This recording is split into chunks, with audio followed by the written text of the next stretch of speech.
You wake up cold. Your fingers press into damp earth.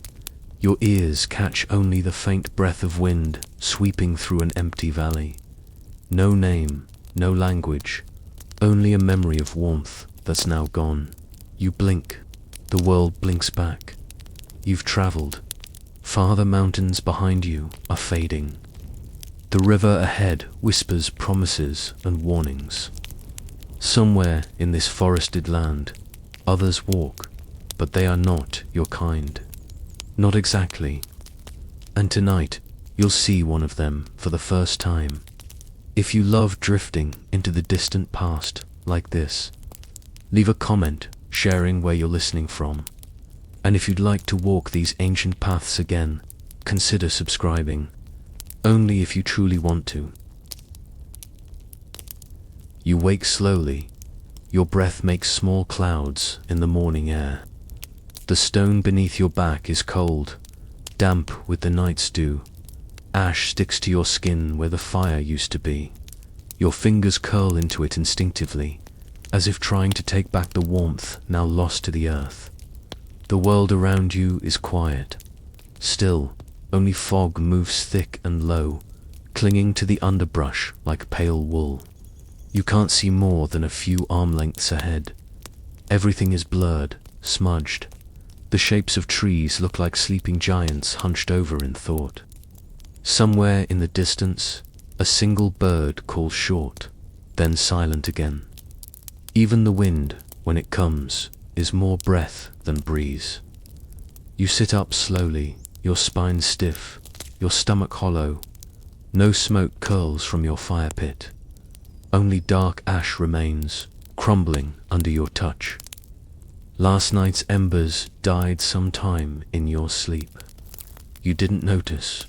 You were too tired, too cold. You reach for your tools, your flint blade, the stone hammer, the scrap of hide that wraps your bundleland. Check them like a ritual, still there, still yours. But something feels off. You pause. The ground nearby bears faint imprints. Not clear footprints, but pressure. Earth pressed slightly deeper in some places than others. You crouch, tracing the marks. Heavy, wider than your own steps. You place your hand beside one.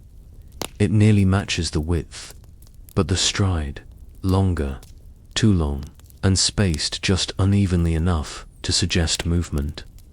Upright, not for legs.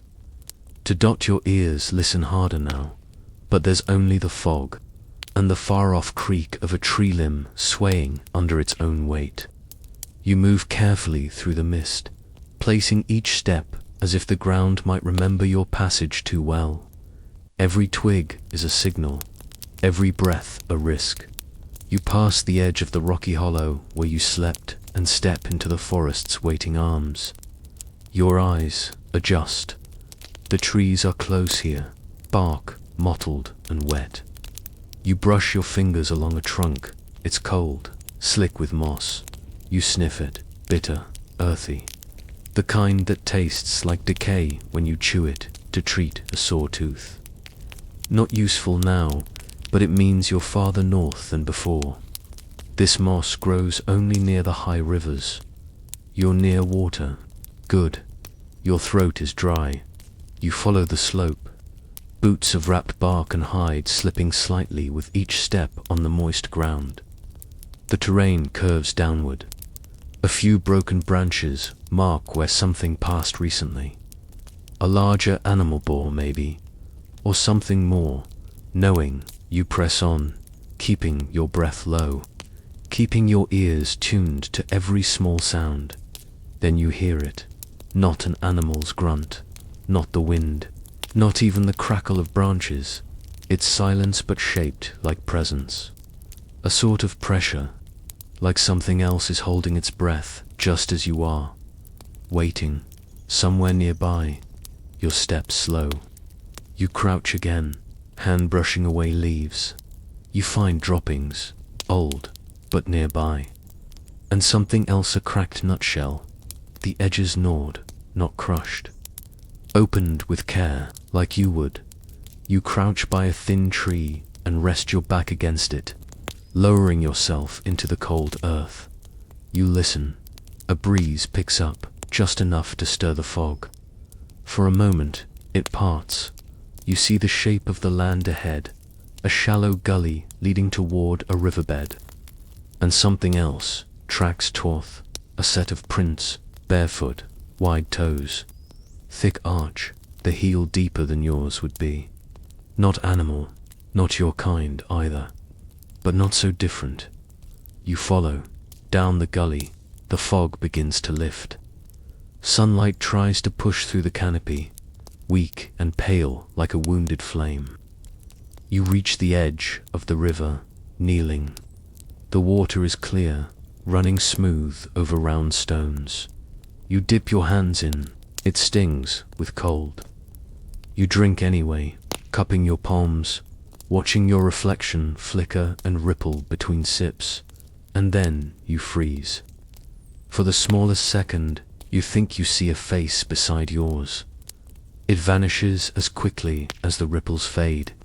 No sound, no splash, just that eerie flash of not being alone.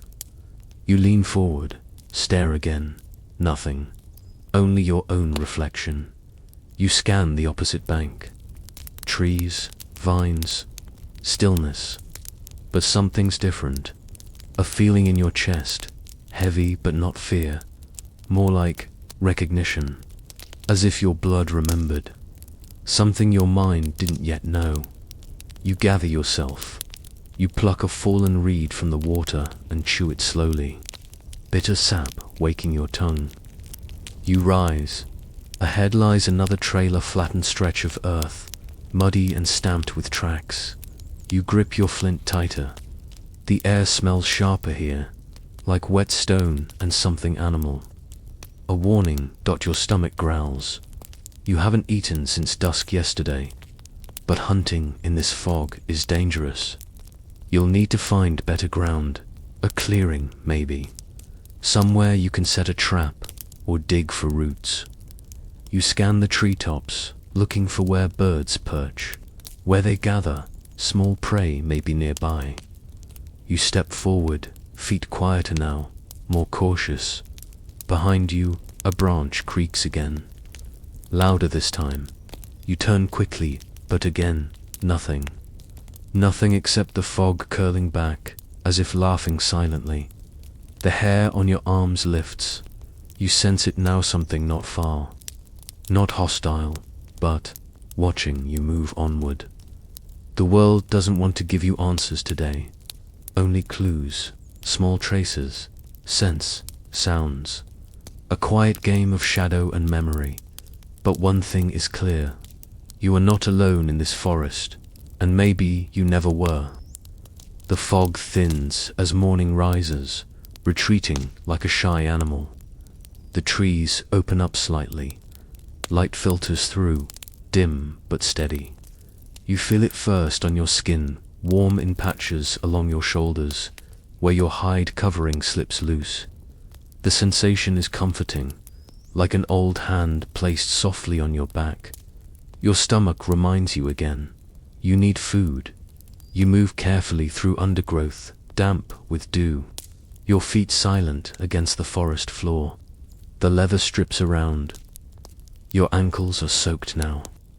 Every few steps you pause, scanning the path ahead with your eyes and your ears. Then you see it.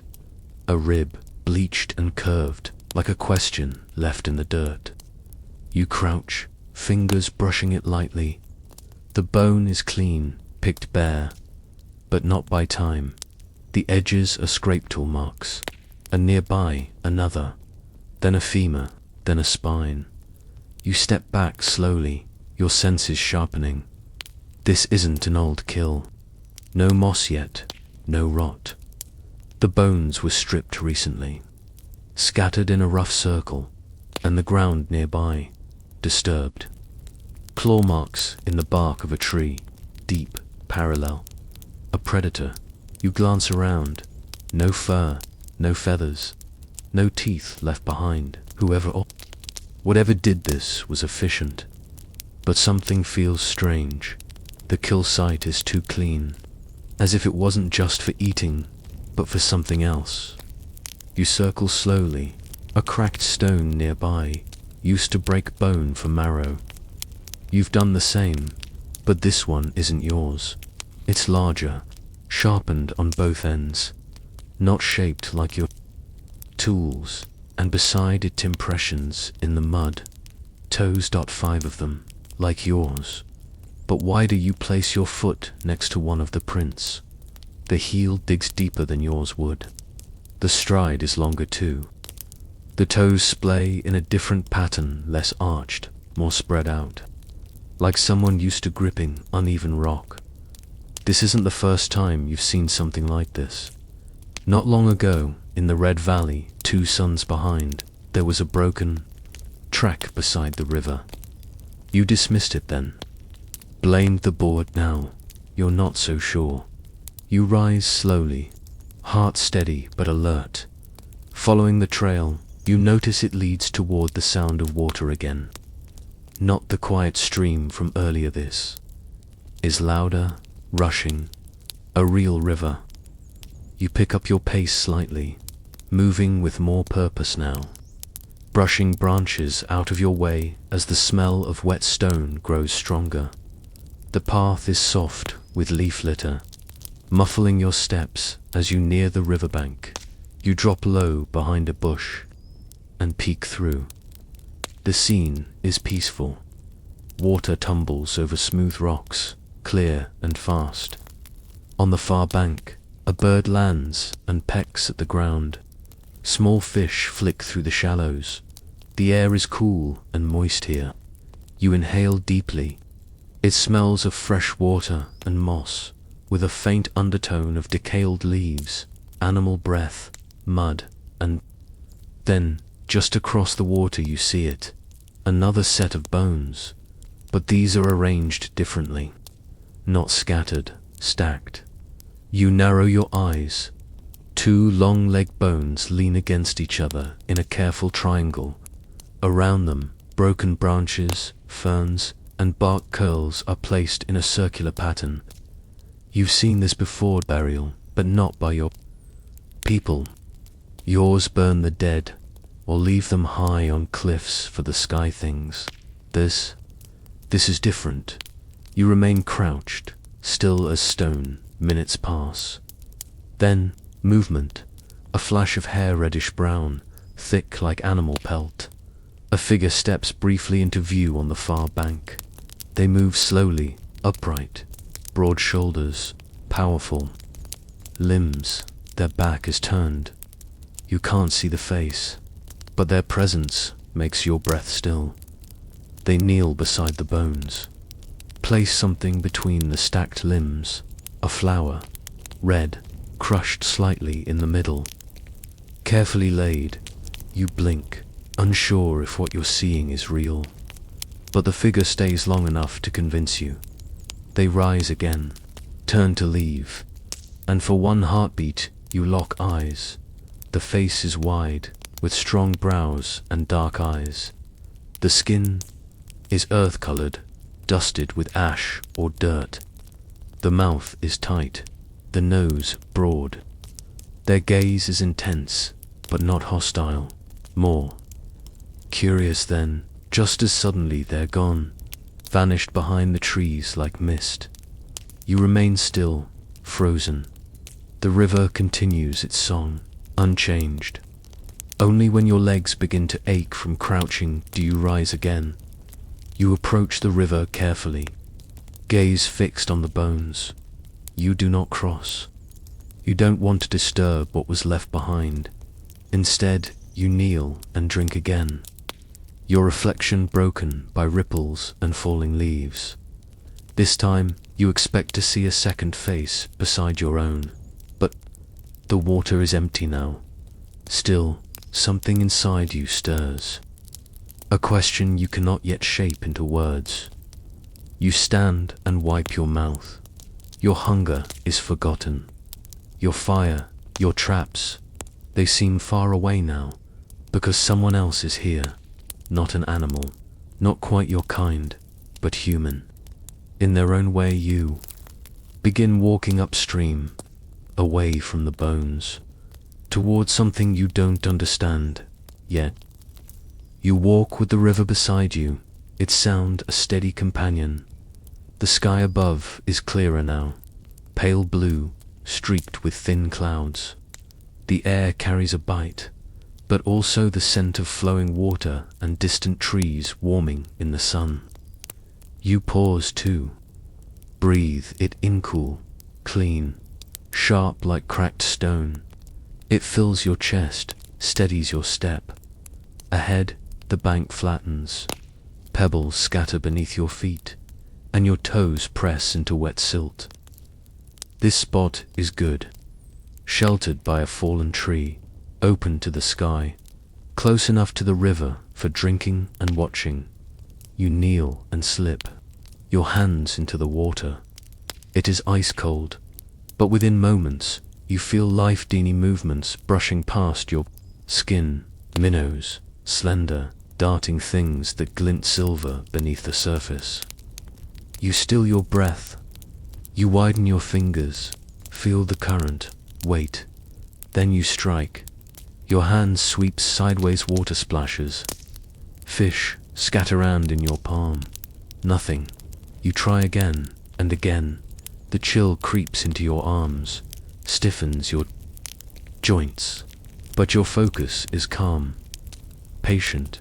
On the fourth try, you grip something. A wriggling form, slick and pulsing with panic. A fish, small, but enough. You bite down just behind the skull, quick and practiced. It goes still. The taste is sharp, metallic. You catch one more before the cold drives you from the river. You build a small pile of twigs and bark, but your hands shake as you reach for the firestone. It takes longer than usual. The first few sparks fizzle against the dampness. You rub faster, flint to bark, striking again and again until your palms sting. You blow gently, the smoke curls, then catches. Finally, flame. The warmth flows outward, slow but sure. You feed it carefully, whispering the same sound your mother once did, low and rhythmic, not words, but memory. The fire grows. The wood crackles. You skewer the fish on a green stick and place them just above the heat. The scent of cooking fat rises, crisp, familiar. Your mouth waters, your shoulders relax. Here, beside the river, with a fire crackling and fish hissing on. The stick you feel safe, for now, but something pulls at your thoughts. You look across the water again. The memory of the figure returns, the face that met yours, the hands that placed the flour on the bones, the way they disappeared without a sound. You chew slowly, eyes never leaving the other side of the bank. No movement, no sound beyond the fire and the river's song, yet the air feels shared now, the space no longer just yours. You glance down at the fish bones, carefully cracked, licked clean. You decide to leave the bones on a flat rock by the edge of the river. Arranged, deliberate. A message, a gesture. You don't know, but something inside you says it feels right. As night draws near, you gather more wood, enough for one full burn. You arrange your bed of leaves and hide close to the fire. The ground beneath you is still cold, but the warmth from the flame curls over your chest like a slow breath.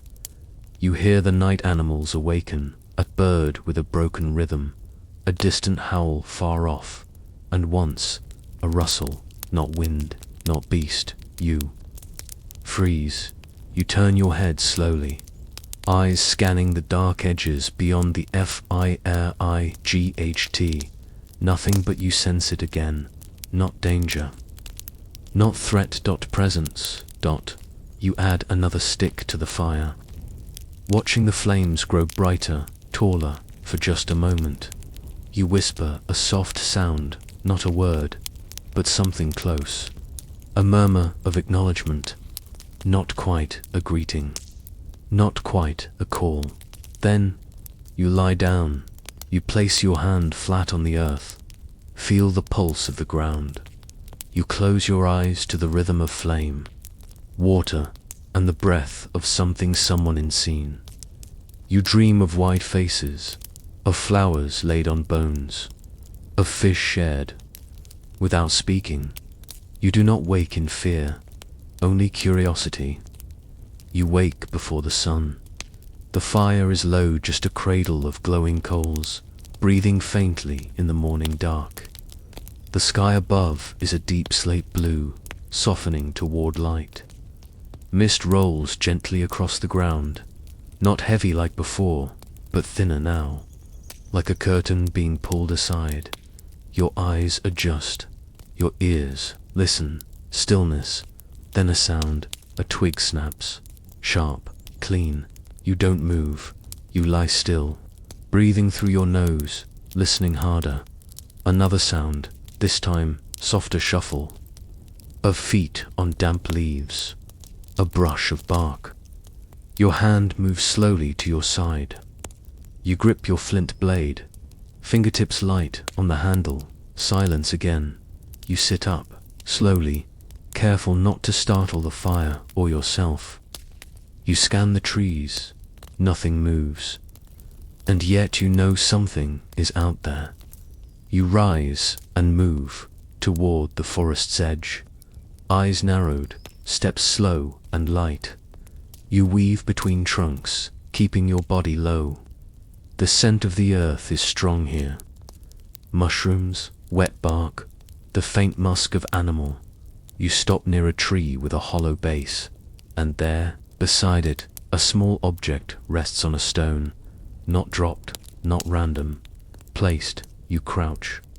Look closer, it's a figure, woven from grass and thin branches, about the length of your palm. The shape is simple, arms, legs, a head, no face, no mouth, but it's clearly made by hands. You glance around, no movement, just trees whispering in the morning wind. You pick up the figure carefully. The grass is fresh, damp with dew. The work is precise, not careless, not hasty. Whoever made it did so with purpose. You turn it in your hands, feeling the texture of each woven piece. It's strange to hold something that wasn't made by your people but feels familiar. You stand and look outward into the woods. Nothing, no footprints, no sound, just the endless quiet of trees and wind and breath. And yet, the figure weighs heavy in your hand. You place it in the pouch at your waist and move onward. You walk deeper into the woods, following no clear trail, only your sense.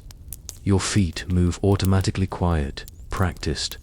You step where the ground dips, avoid where branches might snap. The trees here are older, thicker. Their roots twist like sleeping serpents across the soil. Then, ahead a clearing, you stop just short of the edge and crouch behind a cluster of ferns. There, in the center, something stands. It is made of stone. A stack of flat rocks, carefully balanced. Not tall, perhaps as high as your chest, but precise, deliberate. Around it, other small shapes, pebbles arranged in circles, lines of bark, sticks pushed into the dirt, pointing outward like a sun. You feel your heartbeat shift. This is not chance. This is a place of meaning. You step into the clearing slowly. The air is different here, still but alert, as if the trees are watching, as if the earth remembers. You crouch by the stone structure. You don't touch it. You only watch. There's something about it that feels like language, but one without words. Shapes instead of sounds. Intent instead of explanation. You rise and walk a circle around it. Respectful, quiet. You feel as though you're not alone, and then another sound behind you, a breath. Not wind, you spin, low and ready, but again nothing, only trees still. Your skin prickles. The hairs on your arms lift and then you see it. Not a body, a shadow, a flicker of movement between two. Trunks gone as soon as you notice it. You take a slow breath. You place a small stone smooth and round on the edge of the structure. An offering, an answer. You don't know why you do it. It just feels right. Then you turn and leave the clearing as you walk.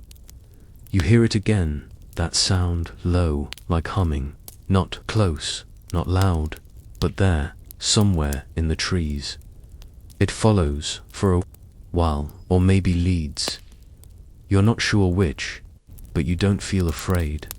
Not anymore, just connected to something bigger than you. To someone watching from behind bark and leaf and silence. The air thickens. You feel it before you hear it, the weight of weather approaching. The sky has dulled, gone flat with grey.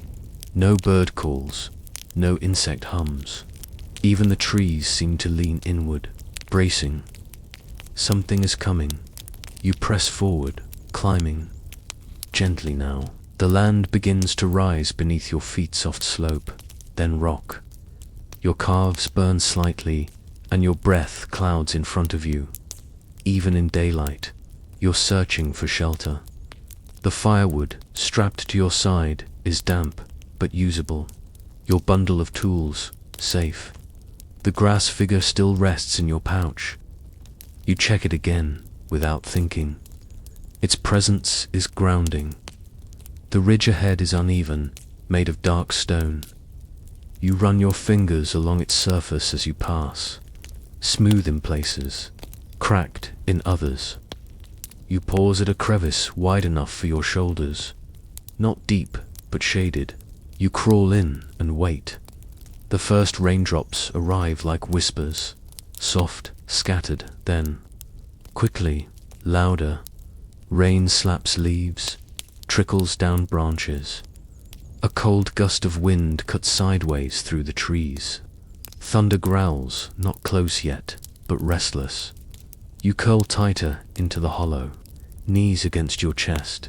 You listen, and that's when you hear it. Not thunder, a voice, faint, rhythmic, low, like humming, like before. But this time, it's closer. Not words, but not animal. You know the difference. The sound is steady, like breath passing through a shaped mouth. Human, but not yours, not your kind. You hold your breath. Outside, between the trees, something moves. A silhouette in the rain. Broad shoulders, thick limbs. The same figure you saw near the river. The same eyes, perhaps watching through the trees that morning. They pass slowly. Not searching, just moving. But they stop. You don't see the face. Only the pause, the stillness. Then a sound, a low, hollow click, like two stones tapped. Together, then again, 1, 2, pause. 3 more. You know this rhythm. It's how your people signal across trees. A language without voice. But the pattern is different. Not yours. A cousin to your tongue. Yet older, simpler, more rooted in breath and stone. You stay still, heart pacing, slowly but hard. They move on, no rush, no fear, just distance. You exhale. Finally, rain continues to fall in long cold sheets. You gather bark and place it just under the overhang, setting it out to dry as much as it can. You rub your arms, conserving warmth. You strike your flint, softly testing the tinder. A spark, then 2, then smoke. You blow gently, coaxing life from damp breath. Fire catches, weak at first. You cup it, sheltering it with your body. It grows. The cave fills with warmth. Outside, the storm growls deeper, but you are dry, safe for now. You curl beside the fire and place the woven figure beside you. You study it again. Who made you? Why did they leave you? Are they watching now? You dream lightly, drifting between wake and sleep. You hear the click of stones in your mind. You see wide eyes, heavy brows, a face without malice. You remember the flour on the bones. The fire crackles softly beside you. Rain softens into mist. Sleep takes you, not with fear, but with questions still echoing in the trees. The storm passed in the night. You wake to dripping silence. Trees release the last of the rain from their leaves in soft plinks. The ground smells heavy, rich with soaked roots and stirred soil. Your fire is a black circle now, only tiny glimmers of ember buried under wet ash. You stretch your limbs slowly. Your muscles ache from the chill. Your fingers are stiff, but your breath is steady. You step out from the hollow, blinking into morning. Mist curls low over the ridge. The world looks newly made. You follow the slope. Downward, feet careful on slick stones, stepping over tangled roots and fallen branches. Then you stop. Something catches your eye. They're half buried in a patch of dark mud, a glint. Faint, but real. You kneel and brush away the soil. A tool, stone, but not yours. You lift it into your palm. It's heavier than your usual blade, thick. Through the center, with one side chipped and scarred by repeated strikes. The shaping is crudinal, fine edge, no smooth taper. But it fits well in the hand, and the wear on its grip shows it's been used again and again. Not discarded, lost. You turn it slowly in your fingers. This is not your people's style. The angle is strange, the weight unbalanced. Your tools are sleek, sharp, refined. This is older, simpler, stronger, but effective. You test it on a nearby root-clean slice. Not elegant, but powerful. You rise, holding the stone blade, and then you hear movement. Behind you, soft, you spin. The forest is still, but your eyes scan faster now. You back away from the ridge, blade held low. There's a feeling in your gut, not quite fear, more like being seen. You move toward the river again, needing space. Openness when you reach it. The water is louder, rushing from last night's rain. Pebbles shift in the current. You crouch to drink, the cold biting your lips. Then something splashes. You look up, across the river. Something moves, a shape broad, hunched, half hidden in the reeds. It's still at first. Then it straightens. It's them, the one with the thick arms, the sloped face, hair damp from the storm.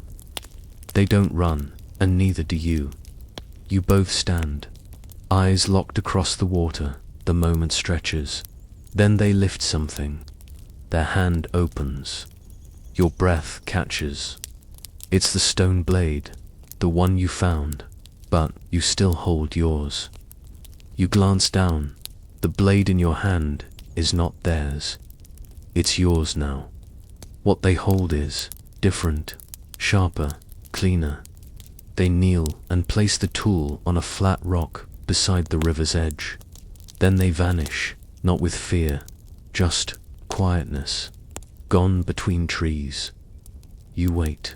The river churns between you. Eventually, you cross slowly, carefully.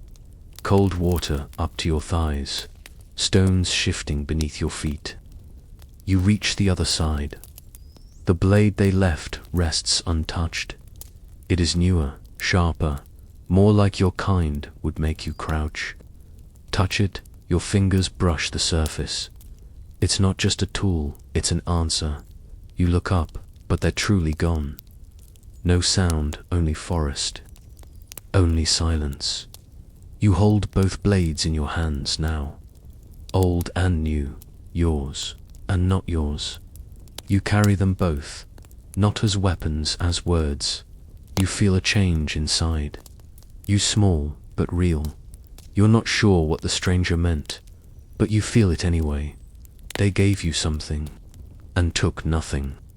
The sky thickens again, not with a storm, but with that soft, mournful kind of rain mist-like, falling in long silver threads that shimmer across the leaves. It dampens your shoulders, beads on your eyelashes, the kind of rain that doesn't scream or roar, just lingers, just weeps. You walk slowly now, deeper into the woods. There is no path, only instinct. The earth is soft beneath your feet, layers of wet leaves and old bark. You follow a curve in the land between two mossy boulders, over a fallen tree that smells of rot and mushrooms. Then you smell something else, something human, old sweat, wet skin, and underneath that, something still, not alive, not quite gone either. You crouch as the smell leads you downward, into a shallow hollow beneath a slope, and there, under a leaning tree, half covered by leaves and grass, you see it, a body. You move slowly, carefully, not with fear, but with weight. The way you approach your elders when they are sleeping, or dying. The body is small, child-sized, wrapped in bark and bound with strips of vine, not your tribe's way, not left for the birds. This one was tucked into the earth, gently, reverently, at the feet. Flowers pressed flat by time and rain. Your breath catches. You kneel. The face is still visible, the brow heavy, the nose wide and flat, the teeth exposed in a half smile, even in death. The hands are curled, one resting on the chest, the other open palm up, fingers loose. You feel your chest tighten. You do not know this child, but your grief rises like old smoke anyway. You sit in silence, rain running down your back, soaking your hair, your hide, your knees in the mud. You touch your forehead to the ground. A moment of stillness, a moment of thanks. You gather stones, nearby not many, just enough. You place them in a ring around the body. You do not disturb the flowers. You leave them, though they've begun to rot, their colors faded to brown. You reach into your pouch and pull out the grass figure. It's damp, misshapen now. You place it beside the child's hand. It fits there perfectly. You do not know what it means, but it feels right as you rise. Your fingers press to the earth. You speak, not in words, but in the low hum your mother once used to soothe your brother when he was sick. A soft tone, a rhythm, one note held steady, then fading into the trees. You stay a while longer. The rain eases into mist. Then you walk. Away, not far. You build a small fire nearby, not large, just enough to breathe, just enough to warm your hands. You sit beside it, silent, watching the smoke rise and twist between branches. You wonder who buried the child. Did they watch from the trees like you once did? Did they return and find your offering? Did they grieve? The flames shift gently. The warmth eases into your bones. This forest holds more than beasts and trees and danger. It holds memory. It holds ritual. It holds others. Not like you, but not unlike you either. You stay there long into the grey afternoon. The fire, a quiet pulse. At your feet, a lone bird calls from somewhere deep in the valley. Your head leans against the tree. Trunk, your eyes begin to close. Not from exhaustion, from reverence. The fire crackles softly. It has burned low, just enough to cast shadows across your hands. Your eyes blink slowly, tracking the smoke as it drifts upward, thin and straight, no wind to twist it. The scent wraps around you, sharp bark, damp moss, old wood, familiar, comforting. Then a different scent, still smoke, but not yours. Your nose lifts. This smoke is richer, mixed with the sweet fat smell of meat, pine bark, maybe sage or crushed fern. It's coming from uphill to the east. You stand slowly, brush the ash from your knees, and listen. Nothing but the faint pop of your own fire, and something else thought faint. Gentle humming, not words, but not random, a song. You move toward it step by step, quiet as breath. You walk the way a hunter does, not to catch, but to avoid being seen. The sound of smoke and song draws you onward, like a rope tugging gently at your chest. The trees thin ahead. The land rises into a soft mound. You crest it slowly and crouch behind a fallen log. Then you see it, another fire, not large, not fierce, but alive, and beside it a figure. They are seated, legs crossed, broad shoulders, hair pulled back with a strip of hide, skin dark with earth and ash. Their hands rest on their knees. They hum softly, rocking gently. Over the fire, a small spit turns meat cooking on a stick. Rabbit, maybe. Your breath stops in your throat. They are not looking at you, but they are not unaware. They reach forward, turn the meat, and speak. Not to you, not in your language, but softly, gently, like a chant. You recognize none of the sounds, but the rhythm feels right. You take one step forward. A twig snaps under your foot. They stop humming, their head turns. Eyes meet yours, wide, uncient. You do not move, neither do they. Then, slowly, they extend one hand toward the ground beside their fire. A space, an invitation. You approach, cautious, barely breathing. You sit. The warmth touches your skin first. The scent of cooking meat makes your stomach twist. They look at you not with fear, not with joy, just recognition.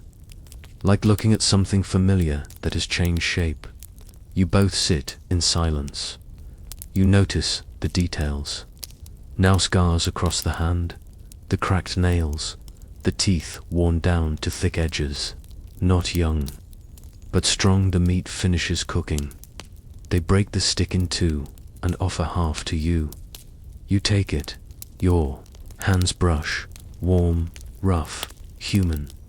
The meat is gamey, chewy, slightly burned, delicious. You eat slowly. They hum again. You hum too low and unsure. They pause, glance at you, and hum back, matching your tone, back and forth. A conversation made of breath and sound.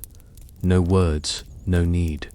You sit together as the fire glows deeper, red coals flickering like slow stars. You do not speak, you do not need to. When the meat is gone, they draw something in the dirt, a circle, 2 lines crossing it. You do the same with your own shape, your own pattern. They nod. You do not know what it means, but you both understand. The smoke rises above you, twining like vines toward the dark sky. A breeze stirs.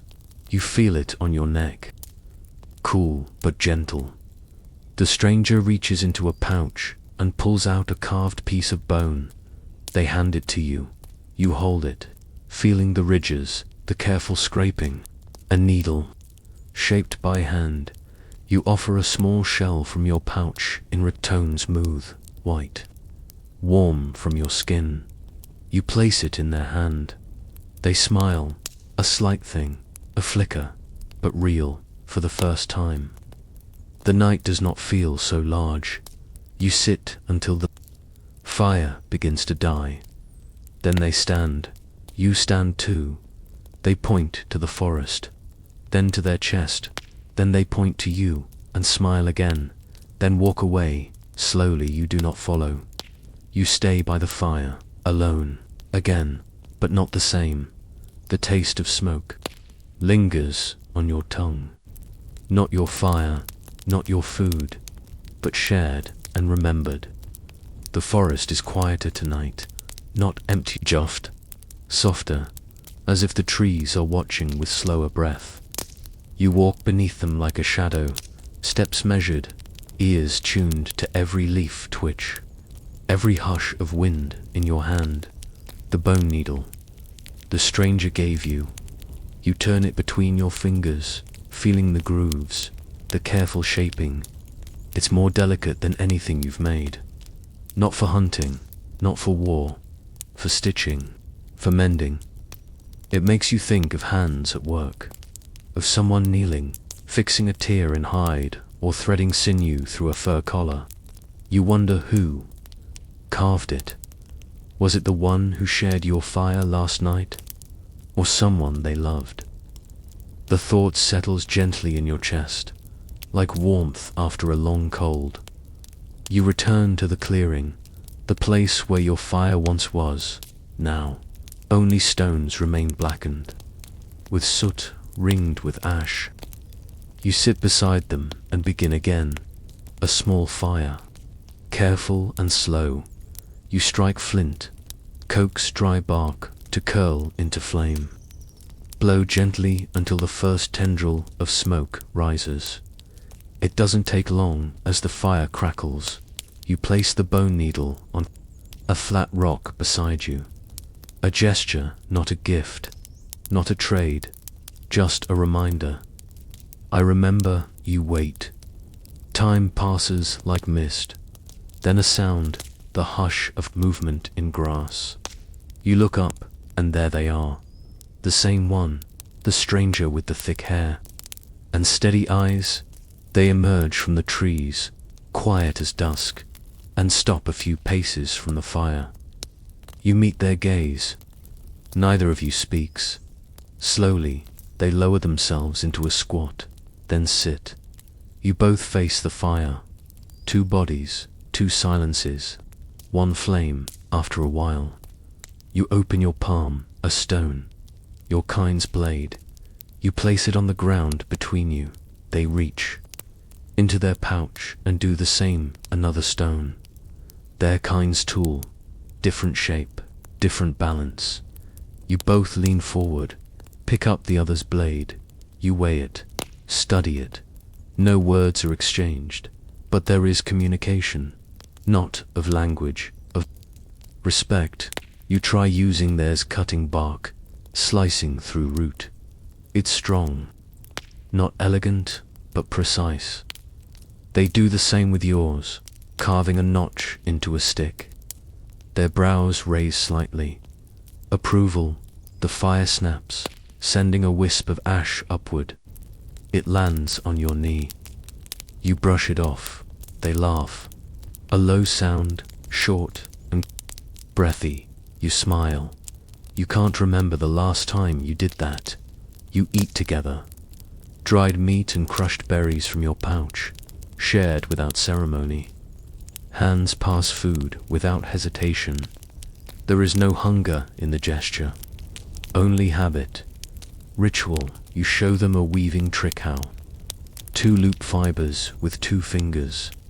They show you how to coil a strip of bark into a watertight cup. You try it. Yours falls apart. They show you again, slower. This time you succeed, barely. They nod. You both rest against nearby trees as the fire softens to a low glow. The stars above are scattered across the sky. Like crushed bone, you glance at them.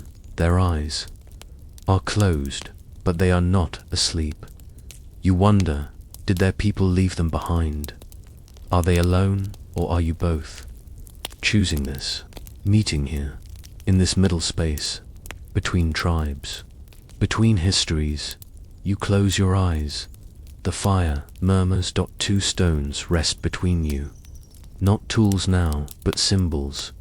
You drift into sleep with the scent of wood smoke in your nose, and the warmth of not being alone pressed gently against the dark. Dawn breaks slowly. You wake to light moving across the ground in thin golden bands, slipping through leaves like soft fingers. The fire is only a hushed breath now, barely glowing. The air is cool, touched by dew, and your shoulders are damp from where your hide slipped off during sleep. You sit up slowly. They are still there, across the fire. The stranger sleeps on their side, arm folded under their head, back rising and falling in a steady rhythm. You study their face, the heavy brow, the square jaw, the strange gentleness even in rest. Their body is strong, but curled inward, protected. You watch, not with suspicion, but with something closer to care. You rise quietly and walk to the edge of the clearing. The forest is still. Only birds call, now high-pitched and sparse. The ground underfoot is cool, soft, damp from the night's mist. You return to camp and kneel beside your pouch. You pull it open and dig through the familiar weight of stone and hide, shell and cord. And there at the bottom you find it. The shell, smooth, white, spiral-shaped. It has been with you since long before this forest.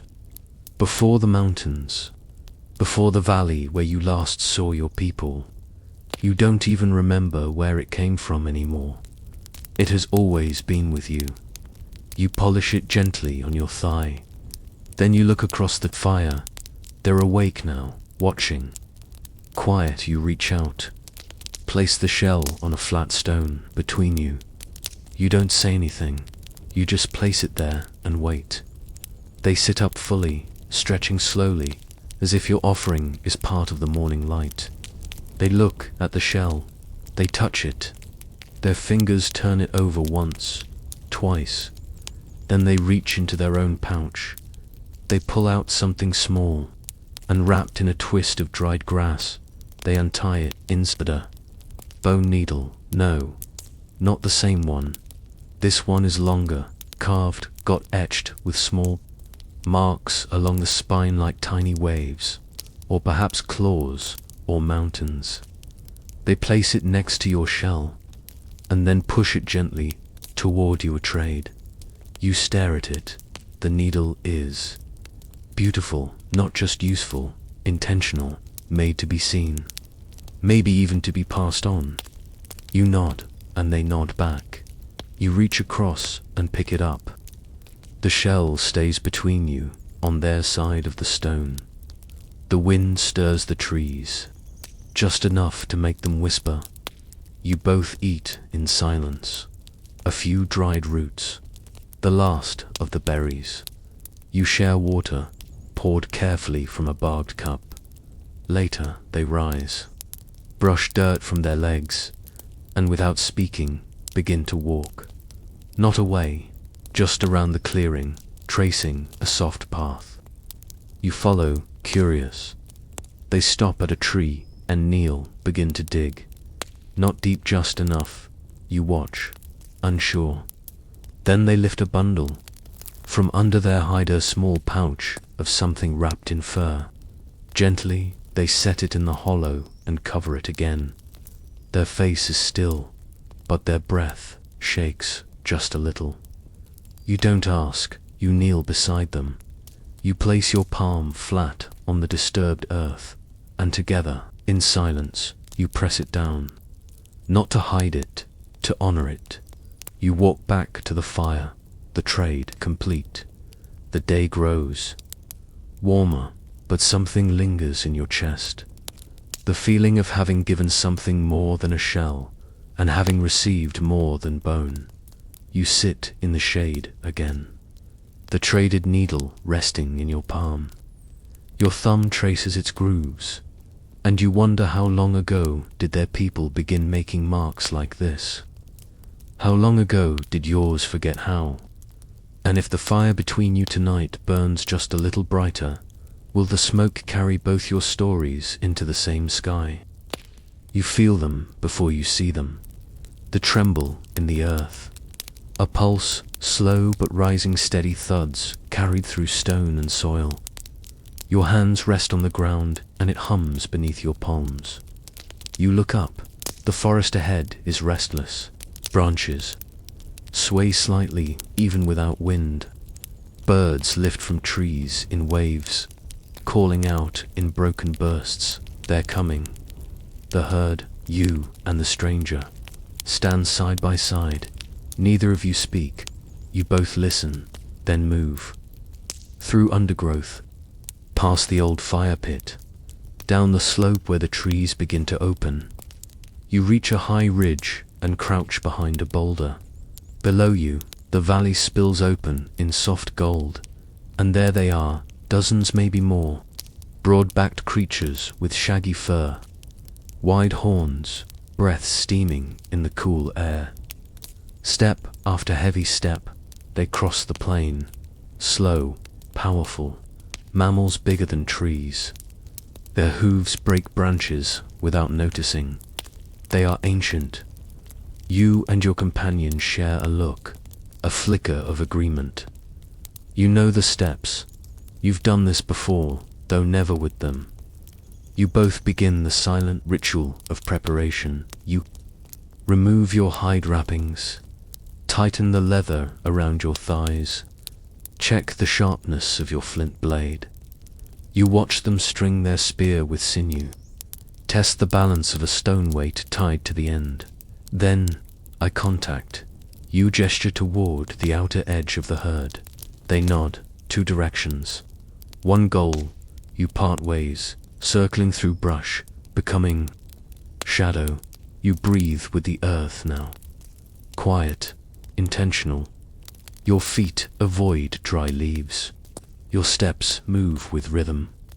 You creep along a line of stone and shrub until you're behind the herd. The wind is in your favor. They don't smell you yet. You notch your hand around your weapon, heart steady. Then a cry, your companion's voice, sharp and loud. The herd jolts. They turn, dash, run, dot right toward you. You spring from hiding, shouting, dot. Your spear flies not to kill, but to guide. The animals panic. Break left, straight into the narrow ravine between 2 hills. Trap of stone and slope. You both converge. Your companion throws first his spear, hitting a young one at the flank. You follow. Yours lands in the chest. The beast stumbles, crashes, struggles once, then goes still. Dust hangs in the air. The rest of the herd flees. Silence returns. You both stand over the body, chest heaving, the blood steams. You do not cheer, you kneel. Place your hand on its side. Murmur thanks. They do the same. You begin the work. Skinning, butchering, the old rhythm of survival. But now, together, you take the limbs, they take the hide. You both save the liver, the marrow, the heart, every piece. Nothing wasted. Later, at camp, the meat cooks slowly. The fat drips into the fire. Hissing, you chew in silence. The taste of iron and smoke filling your mouth.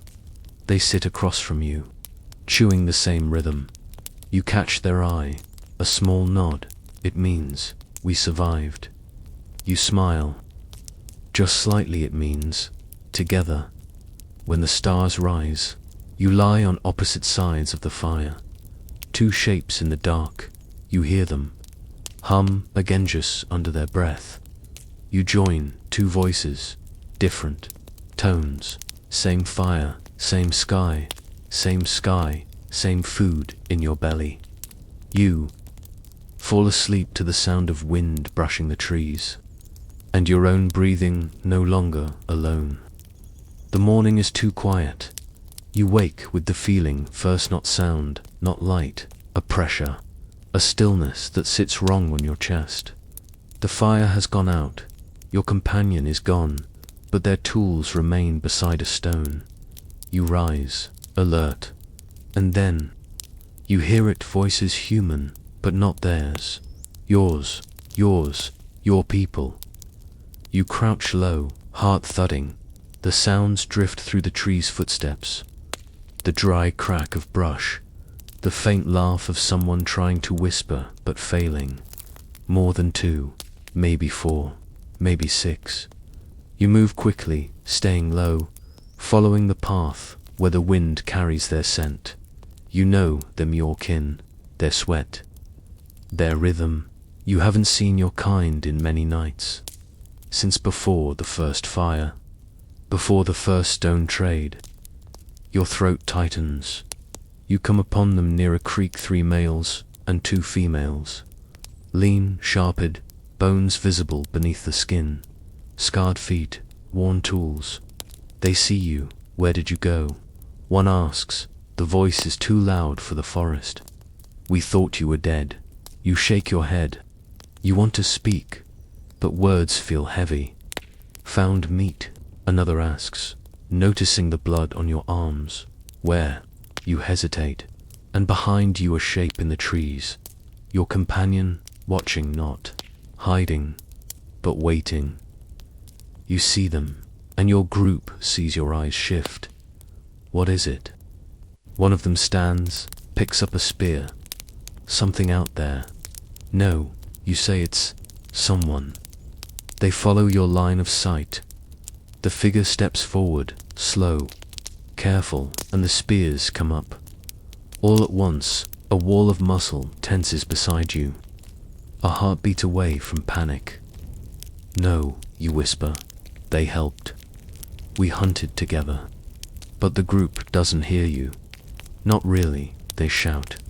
The stranger stops, hands open, nothing drawn. But the fear has already taken root. Your closest kin raises his spear. You step between them, your arms out. No blade. No, he's not one of us. Someone shouts. I know, you reply. But he is not a threat. Silence falls like a stone. Then, one throws dot not at your companion. At you, it lands beside your foot. A warning, you turn. The stranger is gone. Melted into trees. No sound, no trace. Your people grumble. One kicks the dirt. Another laughs bitterly. Wasting time, they mutter. No food here anyway. They move on. You don't. You stay. You wait until the sun is high, scanning the brush, hoping for a flicker of movement. Nothing. You walk back to the camp, alone. You find the fire pit, cold. Their tools, gone. Only one thing remains. Your shell, placed neatly on the stone where you left it days ago. Returned. No anger, no threat. Just an ending. You sit in silence, hands in your lap. The fracture is not loud, but it is deep. And now you know, bridges built without words can still break with fear. You hold the shell to your chest. Close your eyes and listen to the wind. The days pass, slower now. You travel again with your people. They do not ask questions, and you do not offer answers. You walk where they walk, sleep where they sleep, eat what little they find. Your hands help with fire, with furs, with shaping. Tools, but your thoughts drift far from the circle of familiar faces. You don't speak of the other fire, of the shared meat, of the carved needle, of the hum at night. When they sleep, you lie awake, watching the stars, listening for a song that does not come. Your hands touch the pouch beneath your fur. Inside, hidden, safe, a needle remains. Not forgotten. One evening, a boy in the group asks why you carry 2 flint knives. You do not answer. He doesn't ask again. You move through forest and stone, past streams and dry hills, but nothing tastes right. The roots are bitter. The water feels sharp. The sky is too wide. Even the smoke from your people's fires smells different. Now, like something is missing, the others begin to notice you drifting. One speaks sharply to you when you miss a signal on a hunt. Another questions whether you still belong. They don't say it with cruelty, but with the unease of not understanding what you've seen. And you can't explain it, because what you saw wasn't a threat, it was a reflection of something older, something true to all you begin to draw, not in front of them, but alone, on bark, on stone shapes. A circle with two hands, two fires side by side, a line between two eyes. You scratch the designs into the bones of old meals, then bury them at the edge of camp. A ritual, a way to keep memory safe, even if it fades. One day, you find yourself by a river again. Not the same, but similar. And for a moment, in the water's surface you see it. A face beside yours, not theirs, yours, changed, or maybe both. Then the ripple breaks, gone. But the feeling remains. You stand on the bank a while, not looking for them, not hoping, just remembering. That smoke once rose from another fire, and you are not alone now. The smoke is gone, but you still feel its warmth, somewhere in your chest. And even when you strike flint tonight for your people, ... it is that other fire you will think of, and the silence you shared beside it. You walk alone again, not far from the others, but not with them either.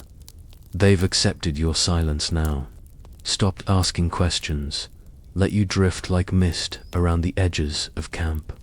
You still hunt, still gather, still watch the fire, but part of you lives elsewhere, in the space between voices, in the echo that never returned. This morning, before dawn, you left your sleeping place and followed the path of birds, a low, murmuring trail that led you through thin trees under fallen trunks, and across a bed of cracked stone. You step softly, guided by nothing but instinct, and then you hear it. Water, a pool, still, sheltered between rocks and vines, hidden like a secret pressed into the earth. You approach slowly. Your bare feet make no sound on the mossy ground. You kneel and look. The water is calm, dark, reflective. You lean closer. There you are, your face, but not as it once was. Your brow seems heavier now, your jaw sharper, your eyes older. Not in years, but in weight, as if carrying something you cannot see. You blink, and for a breath, the reflection blinks differently. Not mimicry, another. Rhythm, a second you. You freeze. The face beside yours is not yours, and yet it is. It watches you with stillness. Calm, then it's gone. A ripple breaks. The surface only your face remains, but you feel the change. Something has passed between you. You sit there long after the water stills, thinking, or maybe listening, to what? To the echo of those silent meals, to the humming beneath your breath, to the hands that once offered you fire not with fear, but with trust. You touch your own face, your jaw, your brow, your cheek. You remember their shape. You remember the way they watched you across the flame, not as stranger, as something more. You reach into your pouch and pull out the carved needle, still smooth, still warm from your body. You place it gently at the edge of the water, not as a gift, not as a loss, but as recognition. You rise slowly, one last glance at the pool, then you leave it behind. You don't need to look. Again, you already know what you saw, and from this day forward, every time you look at your reflection, you will see more than one face. Because now, part of you is them, and part of them lives in you. The sun is sinking. Its light slants through the treetops in long orange bands that flicker across your skin with every step. You've walked most of the day far enough that the voices of your band fade into the hush of distance. Close enough that you could return by dawn if you wished. But tonight, you choose solitude. You stop in a small hollow where fern and pine meet. The ground is soft with fallen needles, already scented with resin that sharpens the cool evening air. You set your bundle down and breathe, letting the quiet settle inside your chest. One by one, you gather what you need. Dry twigs, a handful of bark, a single curved branch to feed the first flame. Your hands move unhurried, sure. The rhythm is familiar, wood against stone, spark against fiber until a tiny ember glows. You exhale gently, cradle it, then place it in a nest of bark. The ember catches, blossoms, and soon a small fire murmurs. At your feet, you sit back on your heels and watch. The flames rise no higher than your knees, enough to warm your hands and tint the leaves overhead with soft, trembling gold. Shadows ripple across the trunks, and the forest's breath becomes a low chorus of creaks and sighs. You draw from your pouch a strip of dried meat. Chew slowly and let the smoke curl around your face. It smells of pine and memory. With every breath you take, the tightness in your shoulders loosens. Your heartbeat steadies when the meat is gone. You reach into your bundle once more, past the flint, past the hide cordand, lift out the carved bone needle. You hold it in the fire's light, rolling it between thumb and forefinger. Etched waves catch the glow, glimmering with each turn. You smile, small, at how something so slight can feel so heavy with meaning. You set the needle on a flat stone by the fire and place your shell beside it, white against the dark rock like a fragment of moon. Two worlds touching, two stories told, neither forgotten. Night unfurls above you. Stars push through the purple sky, one by one, forming patterns you traced as a child hunter, bird, the long water path that never ends. Tonight they seem brighter, as if seeing you for the first time too. You hum softly. At first it's just a breath, a gentle vibration in your chest. Then it becomes a line of low notes, the same rhythm you learned from the stranger's low rise, gentle fall, space for silence. In between, the melody seeps into the trees, mingling with the crackle of burning resin, and in that pulse of quiet between notes, you almost hear another voice join you, far off, echoing, perhaps only memory, perhaps wind, but it feels enough like company. That warmth spreads through your ribs. You stir the coals with a stick. Sparks drift upward, tiny embers floating until they wink out against the dark. You watch them fade like soft fireflies and feel your eyelids grow heavier. The flames shrink, glowing deep red. You lay down your furs beside the heat, stretch out, and rest your head on your folded arm. The ground is cool beneath you, but the radiant warmth of the dying fire seeps through skin and bone, lulling you deeper into stillness. You close your eyes. Behind them, you see a forest path lit by twin fires. You see two hands trading stone for shell, needle for memory. You see water reflecting faces that merge and part like overlapping ripples. None of it frightens you. All of it feels like breathing. The fire pops softly, one last spark, leaping. Skyward, you sense the night air growing cooler, but it no longer feels harsh. It feels like a blanket settling over the world. Your breaths slow, Each inhale brings the faint scent of wood smoke and pine. Each exhale carries away lingering tension. Your thoughts drift gently, unmoored, floating like ash on a mild breeze. Somewhere, nearby, an owl calls low, distant, reassuring. The rustle of small wings fades into silence. Even the trees seem to hold their breath for you. The final ember glows, then dims, then slips into darkness. You let it go, and as the last warmth fades, you imagine a new fire kindling far away, tended by hands broad and careful, humming a tune that now feels like your own. Its light flickers against a face both strange and familiar, a reminder that in another place, another story burns on, carrying part of you within its glow. You breathe once more slow, deep, easy, then let your chest settle into a gentle rise and fall.